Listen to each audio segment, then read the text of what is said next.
This program is made possible by the individual members of the Lincoln Academy of Illinois.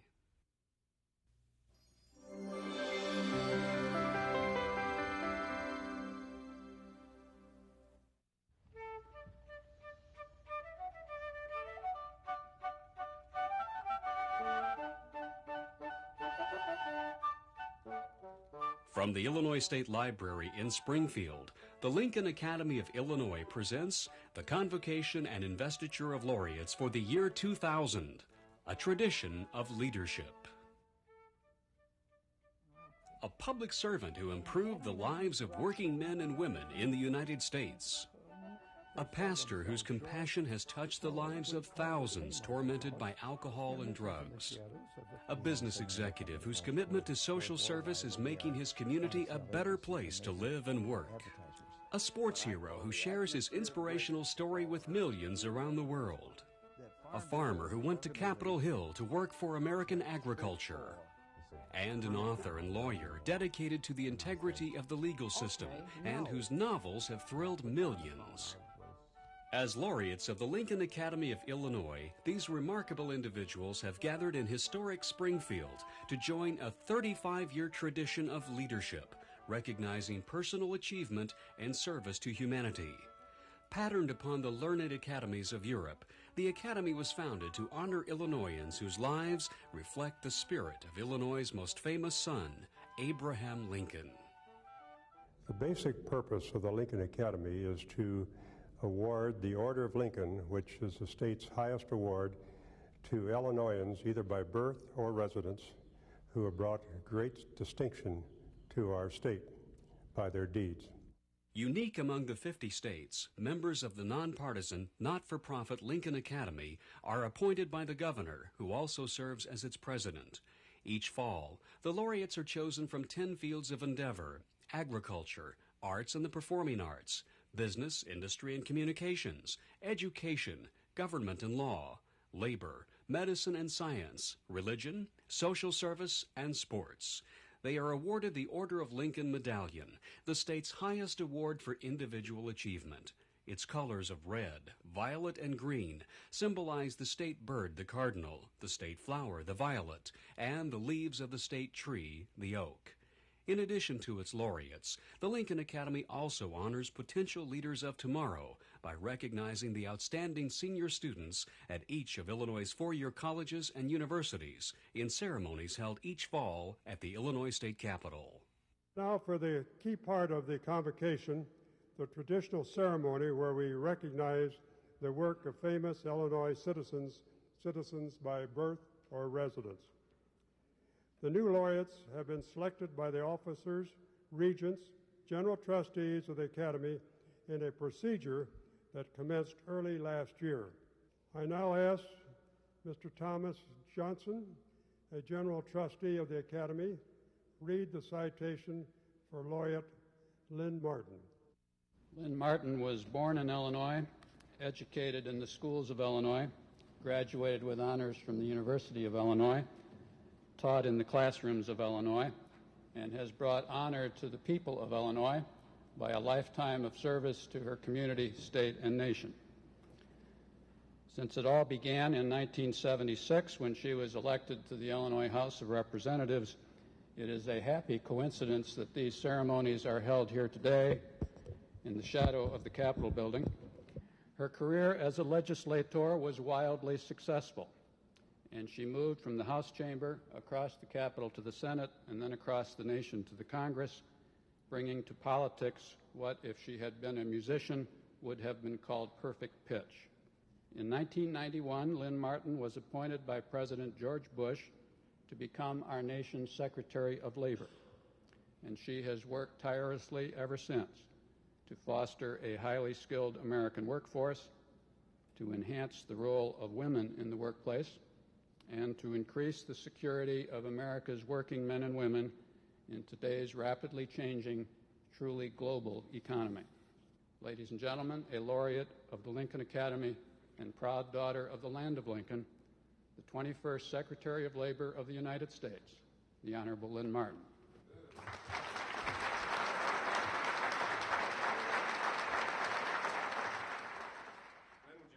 right hand, please, and repeat the oath after me. I, Lynne Martin. I, Lynne Martin. Will support and defend the Constitution of the United States. Will support and defend the Constitution of the United States. No, it's terrific. It's still the best job in the world. No one talks about the fun and the joy of it. We all, I guess, either have to say, oh, it's so hard. All I do is slave for the people. I just loved it. I mean, maybe there were some bad minutes, but boy, the days were terrific. Lynne Martin's life in public service began in Chicago, where she was taught by her parents' example that women have a place in the world of work. Upon graduation from the University of Illinois, she started a teaching career, which led her to Rockford. That's where she acquired a taste for politics. I lived between the Republican state representative and the Democratic county chairman in Rockford.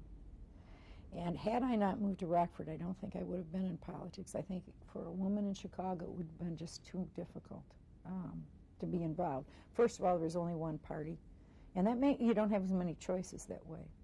When I was in Rockford, I became friends with some of the people of both parties who were elected to office. Martin ran as a Republican and served 4 years on the Winnebago County Board before waging a successful bid for the Illinois House of Representatives in 1976. I worked on appropriations issues. It was very deliberate. Money was where there was power and the ability to move things, and few women had it. And so from the start, I thought I'm going to be involved in the appropriations process. Martin says many votes are routine, but some cut you to the core, and all you can do is go by your conscience. I will tell you that the death penalty was voted on. It's the single hardest vote I have ever cast as a member of any legislative body. We returned it in Illinois. It is the only time I've ever stayed up all night before a vote, read, prayed, did everything you've ever thought you might do. And I came to the conclusion when I made my final decision that no matter who made a different decision, I could respect it, because anyone who said, well, this is easy, either way, I thought, it isn't easy. In both cases, we're talking about lives lost. I came down and said, no, in heinous crimes, I believe that is legitimate. But it wasn't, it wasn't something to run on. It wasn't something to say, let's go kill people or something. I mean, I just think it's the essence of a terrible decision.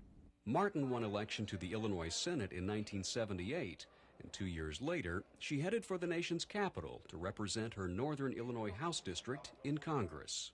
I think I was a personal legislator, and I think I had one of the best offices. We were very, very responsive, and I say we because not the royal we, the office, to what the people needed. And you heard stories that just, if you could help. Martin made history as the first freshman named to the powerful House Budget Committee. She emerged as a national figure when she became the first woman elected to a national post as vice chair of the House Republican Conference. In the House, she fought for ethics reform, as she recalled in this 1990 interview.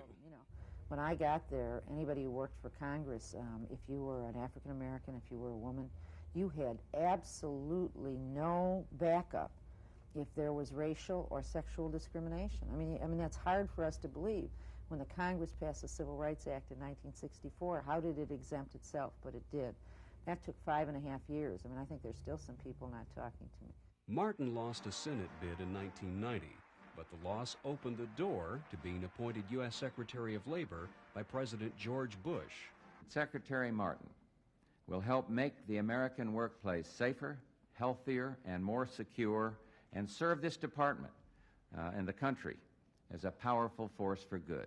I think for the first time bringing the issues of the glass ceiling, how people were actually being, that if you believed in merit, this wasn't about put women first, put African Americans, this was like letting them walk on the path, for heaven's sakes. All the things people claimed they were for, it turns out they weren't doing. I think we also tried to work with businesses in environmental and safety areas that were willing to do more, sort of giving them a 5-year plan, which was very hard for some of the old-timers to understand. Today, Martin teaches at Northwestern University's Kellogg Graduate School of Management. She is a senior advisor to the Council on the Advancement of Women at the accounting firm of Deloitte & Touche. I think you really owe them try and make sure that even better things are available for a next generation. The best thing about public service or private service should be that 20 years from now someone has a better life and doesn't even know you were responsible. It's not the name, it's being able to make something better. So I think that's what you try to do. I'm probably the beginning of what we're seeing, an extraordinary rebirth in this great nation, where we see more and more chances for more and more people. And as a result, we will see, as indeed we have, the country moving forward.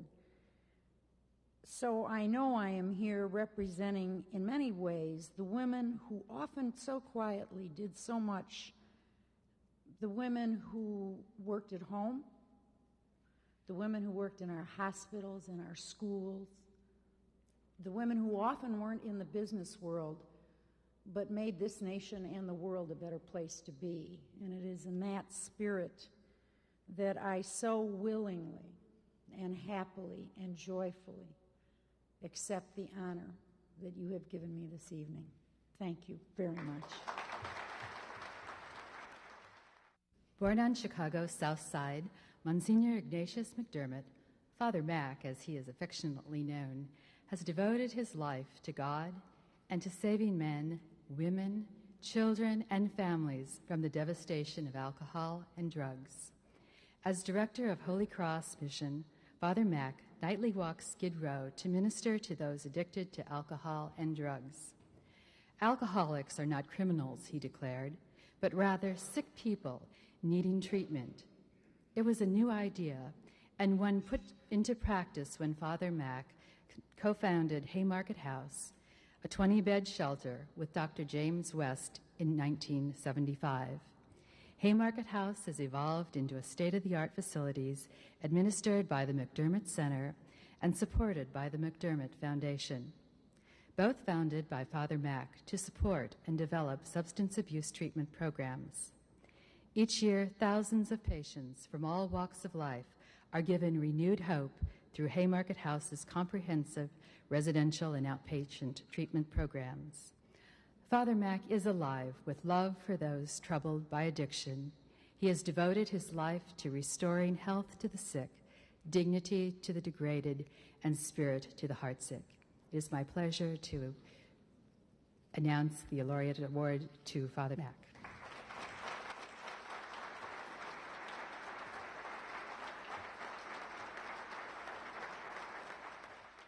And what's this guy's name? CJ. Hey, how about your autograph? We're going to eat. And we're going to have our picture taken.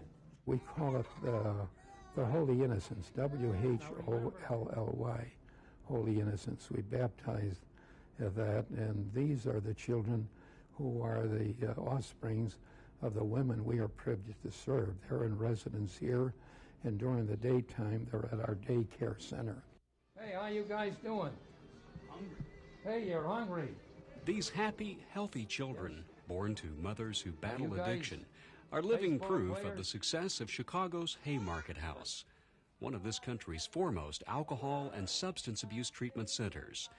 Each year, some 13,000 people are served by nearly 40 programs run by Haymarket House throughout Chicago. It's all free of charge, and there's always hope. We've had people come in here 300 times, and every time they come in here, even though they play a return engagement with Gordon's Gin or Hiram Walker, they leave here with the feeling, well, there's always a chance. And who knows, the next time they're going to be the 20-game winner. Depression-era Chicago was home to Ignatius McDermott, a young seminarian who was deeply touched by the human misery caused by alcoholism on the city's infamous Skid Row. I was ordained in 1936, and in 1936, Cardinal Mundelein made a change at Maryville Academy, St. Mary's Training School, in Des Plaines, Illinois, that was a home for dependent children between the ages of kindergarten and through high school. In the course of my 5 years there, I began to learn that alcoholism is a family sickness. Quite a few of the kids out there, they were half orphans. Haymarket's bright, clean facilities reflect the center's philosophy of treating people with respect and dignity. It's a far cry from the old days. They identified people with alcohol problems with Skid Row. They were entirely oblivious to the fact that they were working with alcoholics or living next door to them or upstairs or downstairs. Following World War II, Father Mack was assigned to the Catholic Charities office on North Des Plaines, not far from one of the city's worst Skid Row areas. We originated an AA meeting in the basement of the Catholic Charities, and I went in and out of the flop houses and had signs made and went into the powder rooms and put them over the urinals. If drinking is your problem, you want to do something about it. There's an AA meeting tonight, and they would read about it, and many of them would come 98 proof or 86 proof to the meeting, and it was a haven for warmth in cold weather. Insights gleaned from decades of working with alcoholics and their families helped Father Mack found the Central States Institute of Addiction to offer training for caregivers in the field of addiction, including the state's first court program for DUI offenders. In 1975, he joined forces with Chicago surgeon Dr. James West to start the state's first freestanding social setting detoxification center for people with alcohol and substance abuse problems. We called it Haymarket House. You wouldn't want to call it a drunk tank. People have lost an awful lot of self. They've taken a shakedown cruise on their own. They sell themselves short. So we call this Haymarket House, and this is in the shadows of a famous corner. Haymarket House found a permanent home in 1985 in a block of buildings west of Chicago's Loop, now known as the McDermott Center. The Lord is good, and we put about close to $30 million into this building, and we operate 365 days, 24 hours a day. Today, Haymarket House offers a wide variety of residential and outpatient addiction programs and many family-oriented services. Our goal here is to treat the whole person. We have treatment facilities that deal with primarily the addiction problem, but then we also have counseling programs that would deal with family issues. We have a domestic violence program. We have a daycare center for the women. We have a medical clinic on site that supports health education, including HIV and AIDS counseling if necessary.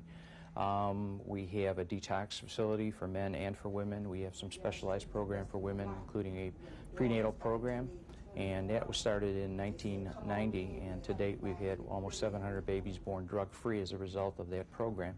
We have a postpartum program where a woman can continue to have her children with her after she delivers. Nearing his 90th year, Father Mack is still dreaming up new programs for those in need, remembering well the words of St. Vincent de Paul, who taught that when you no longer burn with love, others will die of the cold.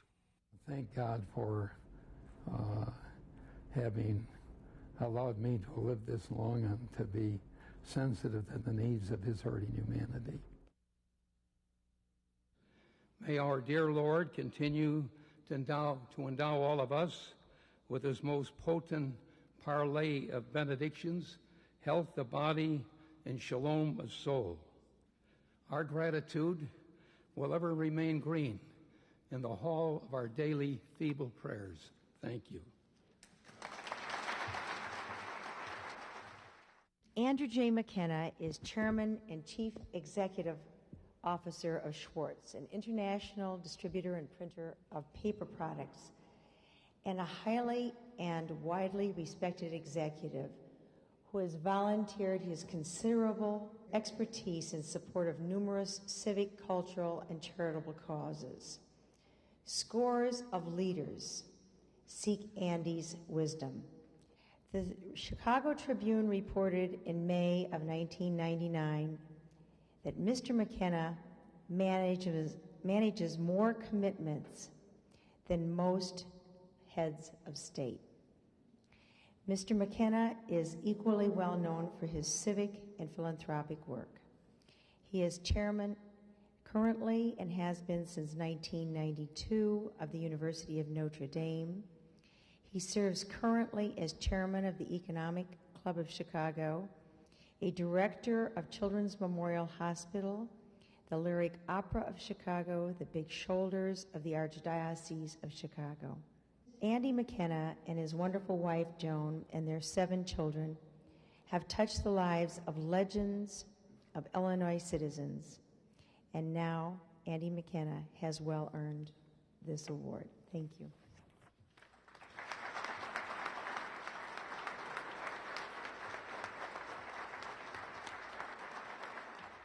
So we ought to all feel good about this leadership phase.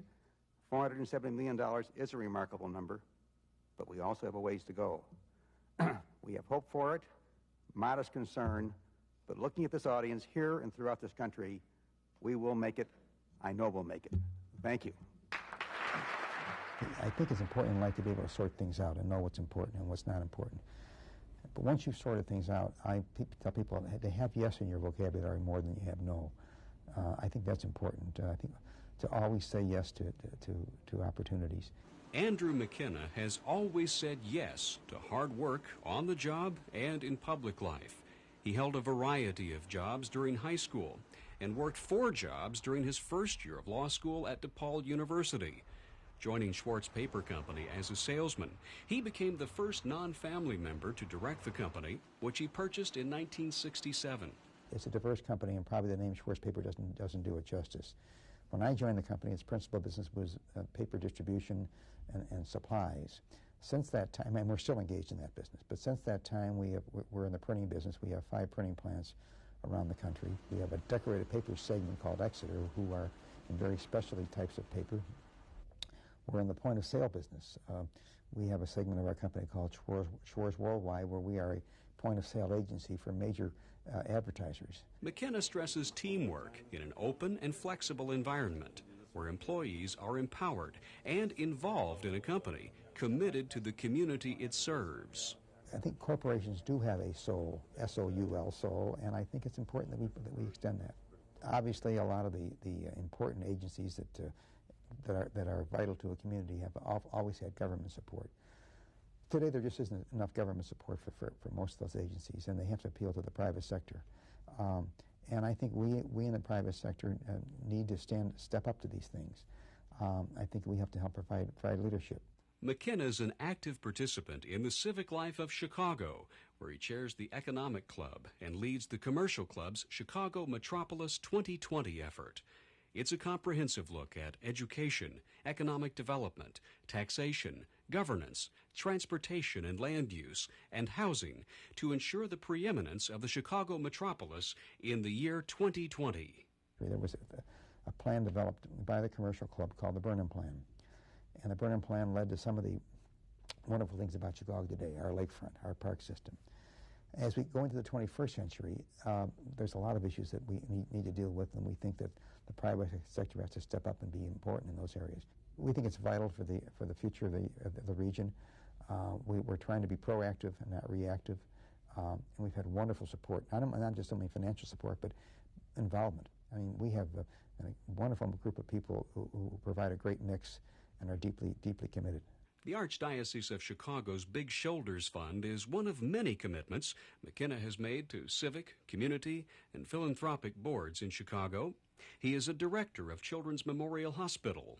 It's a great place. I always tell people who are think they have something tough in life, whatever it might be, I say, I'll tell you what, give me half an hour someday and let me just walk you through any floor of that hospital, and then you leave and you tell me who has things tough. They do a remarkable job. Their attention to youngsters and youngsters' special needs is extraordinary, and it's a very fulfilling thing to be part of that hospital. McKenna chaired the Museum of Science and Industry's Board of Trustees during its most recent expansion. an effort that transformed this nationally important educational institution. Cultural activities, be they our universities, our arts, and our museums are vitally important. And the Museum of Science and Industry there are three major museums of its sort in the world, and clearly in this country it is the primary institution of that kind, and it has a very profound and important effect on the community. McKenna feels a special commitment to his alma mater, the University of Notre Dame. It means a place that I have a great deal of affection for, that's been part of my life for a long period of time. That is, I hope it provides both spiritual and practical focus for me and for those people who are there. I'm very grateful for the relationships that I built up when I was there. Also grateful for the opportunity to serve the university as a trustee and then as a vice chair, and then for the last 8 years as chair.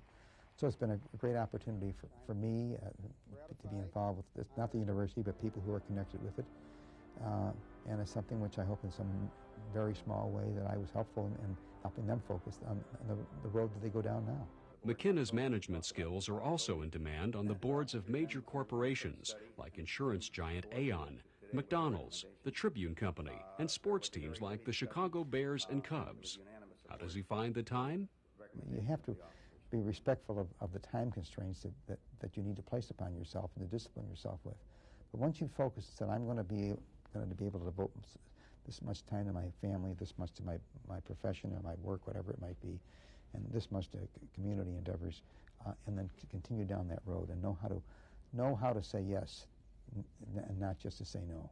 It's a great thing and honor to be here. I think that there isn't much I can add to what's been said except to tell you that there's one little mission in life that I think we all ought to focus on. When you're asked to help young people get a start on their career, grow on their job, or realize their potential, just say yes. And when you're asked to support the institutions that foster opportunities in our society, like schools and churches and government, just say yes. And when you're asked to work with others to help make your community a better place to live and work, we should all say yes. I think that's the light we all need to see, and that's the light I hope we will all continue to follow. I am deeply honored to this Academy for this remarkable award, encouraged, and I hope we can all continue that same journey and always say yes. Thank you. Born in Champaign, Illinois, Robert Eugene Richards is an Olympic pole vaulting champion who captivated the sports world for nearly 2 decades. Today, he devotes his life to encouraging young athletes to do their best and inspires thousands with his motivational remarks. Mr. Richards won the bronze medal in the pole vault at the 1948 Olympic Games in London, and he won back-to-back gold medals in that event in the 1952 and 1956 Olympic Games held in Helsinki, Finland, and Melbourne, Australia, respectively. And to this day, he remains the only individual to ever win 2 gold medals in this event. Mr. Richards has compiled an impressive record, certainly, of athletic achievement. And off the field, he has touched the lives of countless numbers by both word and example. So therefore, it is my privilege to present to you, as a laureate of the Lincoln Academy of Illinois, Robert Eugene Richards.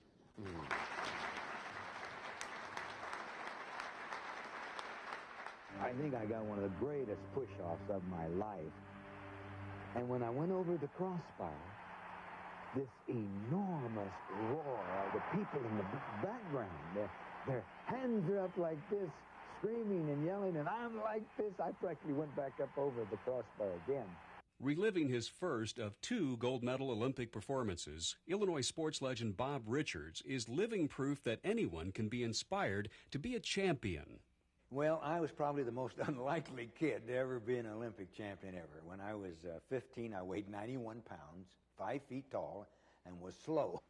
I think I owe everything to having been born in Champaign-Urbana, in Illinois, where what I call the atmosphere of greatness was all around you if you were willing to respond. Growing up around Illini heroes like Lou Boudreau and Red Grange inspired Richards to do his best in sports, but chance led him to pole vaulting at age 13. The coach came by and said, Richards, you look like you can pole vault. We need a pole vaulter. Go out and jump. I jumped 6 feet 9 inches and won the meet. Now, that's not even a good high jump today. But I fell in love with something. And when you fall in love with something, you don't have workouts. It becomes kind of a magnificent obsession. You can't stop training. Well, I ran across the street, had a telephone pole and a tree with nails in it, and I put up a little bamboo, and I would jump onto the ground, onto mattresses. But Richards needed inspiration of another sort to realize his dreams. I was in kind of a bunch of guys that didn't have many dreams, or they didn't worry about education or books or anything like that. But I got converted, and here I owe so much to a young preacher named Merlin Garber, who taught me about God, and I started reading the Bible and so forth. But more importantly, I started reading, period. I fell in love with learning, with books. A scholarship to the University of Illinois put his love of learning to work, and tough athletic competition improved his performance. His team captured the NCAA title in 1947, and he tied for first place in the vault. And in Copenhagen, Denmark, in a meet, I went over a crossbar at the Olympic record, and I went 6 inches over it. And like a bolt out of the blue, it hit me. You can win the Olympics if you train hard. Richards vaulted to a bronze medal at the 1948 Olympic Games in London. He stuck to his training and his studies, earning a degree in religion. Dubbed the vaulting vicar by sports writers, Richards found himself in constant demand as a speaker for high school groups, leading him to help found the Fellowship of Christian Athletes. He broke the 15-foot barrier in 1951, setting the stage for the 1952 Olympic Games in Helsinki, Finland. When I went over the crossbar in Helsinki, I had quietly prayed, oh, God, help me do my... Anyway, against the wind and everything, when I took off, it was like inside my soul something screamed out, push! And I went over the crossbar and won the Olympics. Well, now, that's not God pulling me out and winning. That's you pulling out the best in you because of a relationship with a divine principle. I don't know if that makes sense to you or not, but it does to me. Richards' vault of 14 feet, 11.14 inches set a new Olympic record and changed his life forever. And this is 10,000 hours of work. This is 12 years of concentrated work. And all of a sudden, the Star-Spangled Banner starts playing. You talk about something. And the tears just start flowing, and you realize, my God, I've been able to represent my country in the greatest sport in the world. And you sob. You can't stop it. Richards kept up the pace, setting a new world's record of 14 feet 11 and a half inches at the 1956 Melbourne Games, the only athlete ever to win 2 gold medals in the vault. When you realize that you're there and that you're representing this great achievement, success psychology of what we call America, it's a tremendous feeling. Back home, the clean-cut sports hero was a natural performer on and off the field. To do your best, you've got to maintain your health. You've got to get enough rest, get some exercise, and eat properly, starting with breakfast. Richards competed another year before turning his attention to a varied career as a sportscaster, filmmaker, best-selling author, goodwill ambassador, and motivational speaker to millions. Think that you are the greatest, and go for it. Reach out for a challenge. You will be as big as your challenge. I think speaking, after you do something, and motivating other people, taking a message of success to other people and conquering to other people, that this is more important than the conquering itself. There's something more important than just pole vaulting a record or shooting a basket or throwing a football. Use your life, and forgive me for getting religious on you, but let your light so shine so that others might see it and glorify God. I mean, pass the torch along. I can't help but stand here and tell you I'm so amazed at what God can do with a stick. And I mean that not only as a pole vaulting pole, but as a wooden stick like me. I close one thought. God didn't make you to stand on all fours and look at the ground. He made you to stand on two legs and to look at the stars. We are made for greatness. We are made to succeed, to achieve, to love, to build, to write, to create, to work forever and ever and ever. Thank you. Born in Sublette, Illinois, Herald Steel is a respected agricultural leader who used his firsthand knowledge of farming to shape agricultural policy outside of Bureau County, on to Washington, D.C., and around the world. When he said the challenge to serve, Herald Steel said yes. Herald Steel is a farm boy whose heart never left the farm. As Illinois Farm Bureau president, he led successful efforts to help farmers in promoting tax reform, educational efforts, and promoting agricultural markets around the world. Mr. Steele's agricultural expertise, his leadership abilities, and his service on numerous agricultural boards led to the appointment by President Reagan in 1987 to chair the National Commission on Agricultural Finance. 2 years later, President Bush appointed him to the position of chairman of the board and CEO of the Farm Credit Administration, the largest source of agricultural credit in the country. Herald enjoys a distinguished record of service not just to farmers, but to all of us who are dedicated to what farmers and agriculture does. It is my pleasure and my privilege to present to you, as a laureate of the Lincoln Academy of Illinois, Herald B. Steel.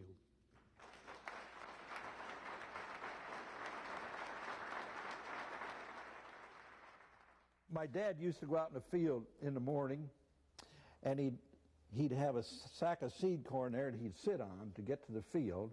Herald Steele's love of farm history shines through in thousands of pieces of vintage farm equipment and implements that crowd the barns and outbuildings of his family's Bureau County farm.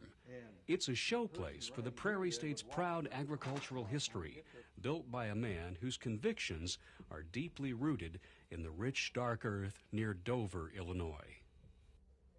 I guess a good bit like my dad, the spring of the year, to see everything come to life. And you plant the crops, you watch them grow, you wish it would rain, and then you wish it would stop raining. But you see the creation develop. And then in the fall, you harvest, and everything goes to sleep for the winter. A decorated combat veteran of World War II, Steele's leadership in national farm policy started naturally enough with the local Farm Bureau. I believe fervently, probably from my father and mother, that Farm Bureau was the organization that spoke for and worked in behalf of the farmer members. Dad was active here in the county in Farm Bureau. Mother was active in Home Bureau.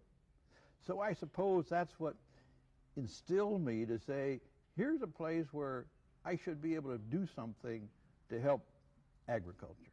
Elected president of the Illinois Farm Bureau in 1970, Steele worked for important reforms in farmland reassessment and other fronts, believing farmers needed to be well informed to have a strong voice in shaping agricultural policy.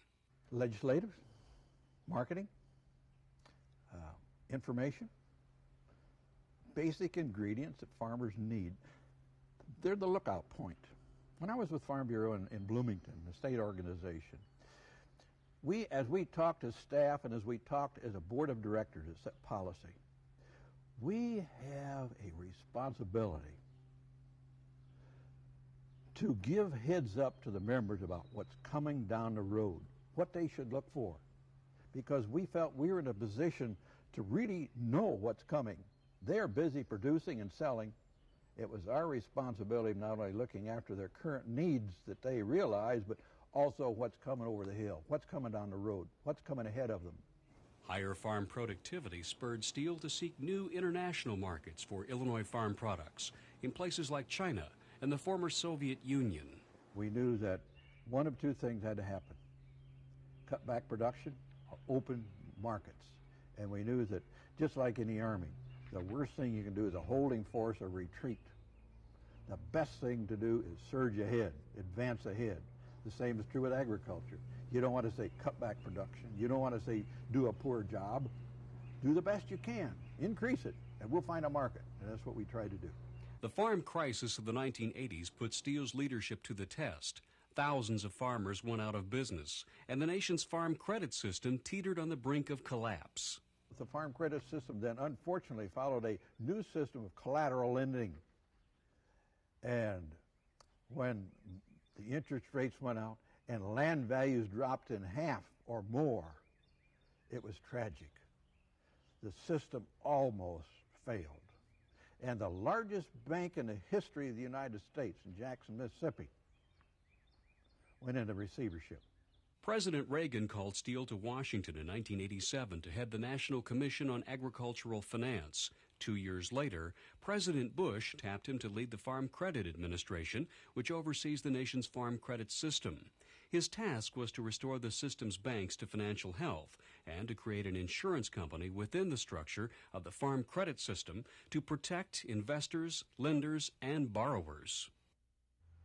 We've had good crops. Prices have been very favorable. Production has been very favorable. But also I want to say we did bring in that insurance company to fruition. And in the last report that I received, they're up to full base amount.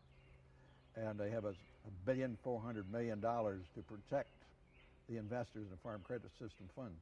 Today, Steel maintains a keen interest in farm policy and trade issues and encourages strong citizen involvement in government at all levels.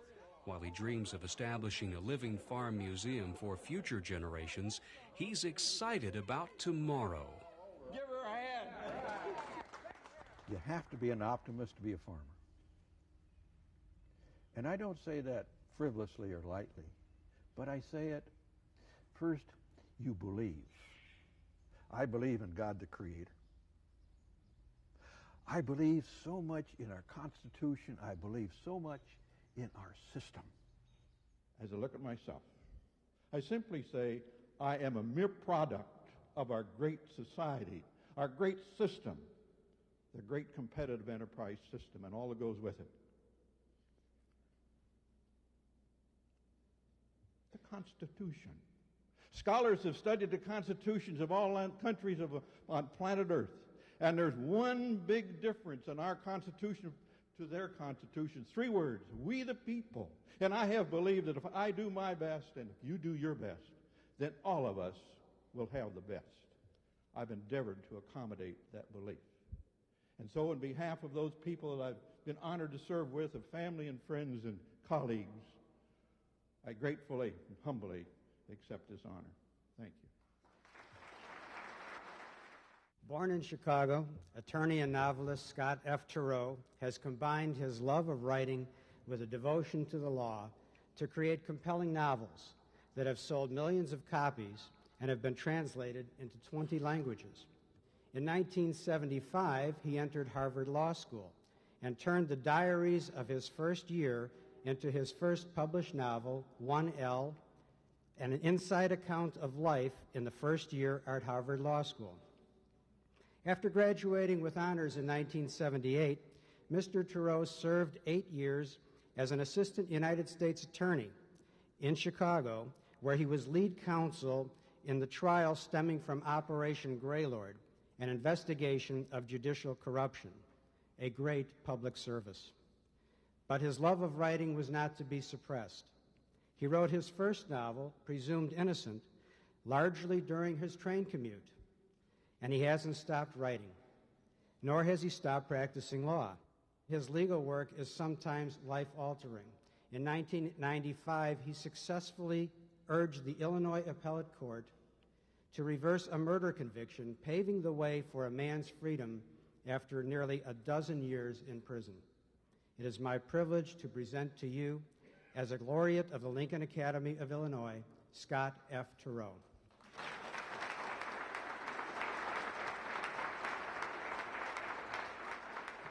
The fundamental task of the law is to try to make our lives more reasonable, our social interaction more reasonable, and accepting that the world is hazardous and often unfair.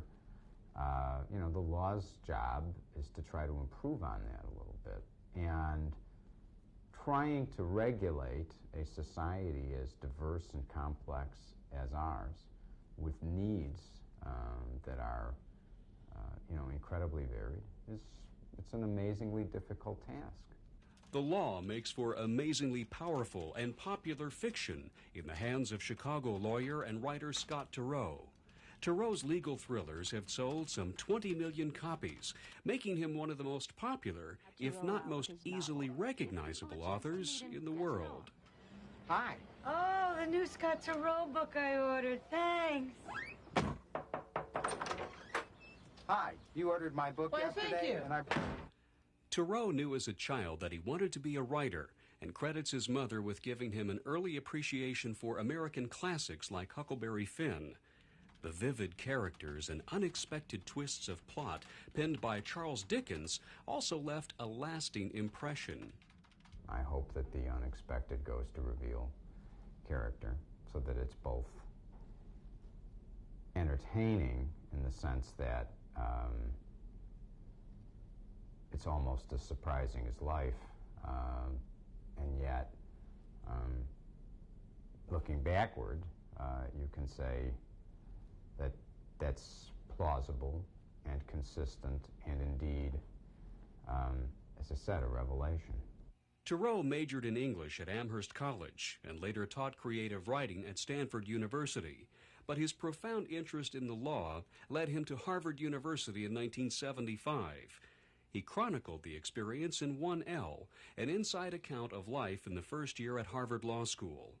Returning to Chicago in 1978, Assistant United States Attorney Scott Turow built a reputation prosecuting wrongdoing in the legal community, including Operation Greylord's probe of corruption in the Cook County court system.